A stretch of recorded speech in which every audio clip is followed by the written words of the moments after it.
It's a known fact that most of the earliest documentary, or as they later were categorized as, were for the most part staged. But what made them documentaries in the sense of John Grierson's term documentary value was the fact that the people that were featured in these films were indigenous to that area in which the story took place. This specific description can be put into a subgenre of documentaries that was later named the ethnography. The ethnography wants to portray a representative account of different groups of people all around the world. The greatest example of this is Robert Flaherty's Nanook of the North, a film that has later been credited as the first documentary in the history of film. This film works as a representation of the typical Inuit life, portraying Nanook and his family during an ice-cold winter.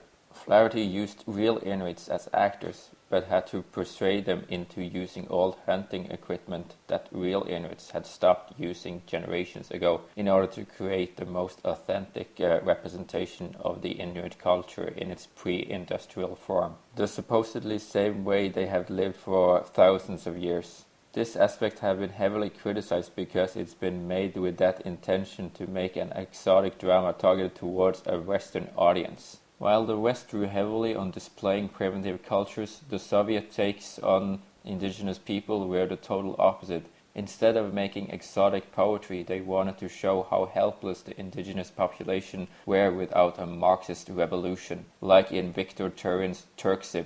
One can say that both the West and the Soviet Union had the same kind of disrespect towards primitive indigenous people. There's no doubt that there are racism in both camps, not understanding or valuing different cultures than their own. But we can also judge by both sides' intentions. First of all, Nanook and Turksib are two entirely different films. Nanook is an ethnography which goal is to show how a normal Inuit family is supposedly living and their everyday struggle against nature in an unindustrialized world. While Turksib is more of an avant-garde documentary in the same fashion as Dziga Vertov's films, the story is concentrated around the building of the Turkestan-Siberian Railway and how the indigenous Turkic-speaking tribes of the Central Asian region will benefit from this railway that brings material like timber and grain, while the other Soviet republics will benefit from the Central Asian cotton. First of all, we see that Turksib takes on all the inhabitants of the Central Asian region, no matter what ethnicity. They are all Soviet citizens, a collective unity that binds people together, while in Nanook there's only one family in which they are all alone, surrounded by nature, left to fight for themselves without any kind of higher power, like a state to protect them. The gramophone scene in Nanook is an example of what many critics have claimed as racist because it shows Nanook biting on a record, as if it's the first time he sees such an object. Flaherty wants to show us that an Inuit will never fit into a modern society and that it's his nature to rely on the old ways of living. A zebra cannot change its stripes mentality.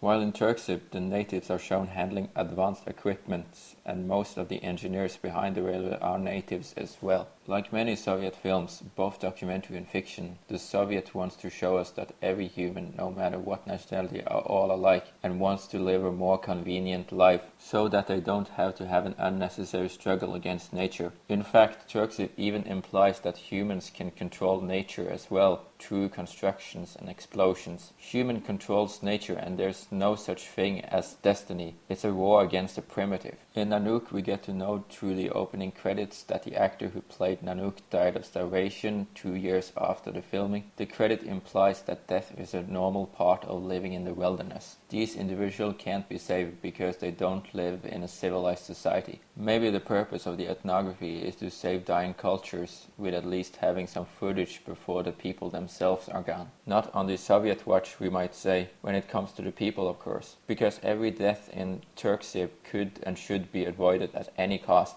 In the scene where a caravan loaded with cotton is wandering through the Karakum desert in order to reach the Caspian Sea, a sandstorm kills them all. Had there been a railway crossing the desert, none of these people would have had to die. There's a great emphasis on building the railway as fast as possible, so that less people have to risk their lives. This is especially shown through the film's fast editing and its intertitles that keeps reminding us that Turksib must be finished as fast as possible. We also see shots of a blowing wind between the shots of the construction of the railway, the same kind of wind we saw during the fatal sandstorm. A reminder that the more one is delaying the railway from being finished, the more lives will be lost. While the Canadian wilderness is clearly not a place for the white man, whom place is in a secure training post, the white man in Turksib is in fact welcome wherever he goes. When a group of Russian engineers enters a nomad camp, the nomads gives them a great welcoming, and the Russian gladly takes part in their customs. There seems to be only one person among the nomads that are skeptical of the new guests, an old man who calls the car that the engineers are driving for a devil chariot. While the old patriarch would be the wisest and most trusted person in the tribe in a Western ethnography, the Soviet wants to show that every group of people have the same industrial mindset when it comes to its attitude towards old people as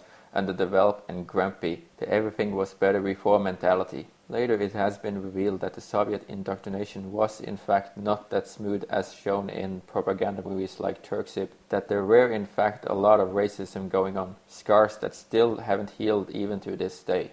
To sum it all up, one can truly say that both Nanook and Turksib represents the two extremes on each side of the political spectrum. Individualism versus collectivism, exoticism versus futurism, but which side is right? Thus their good intention justifies these extreme actions.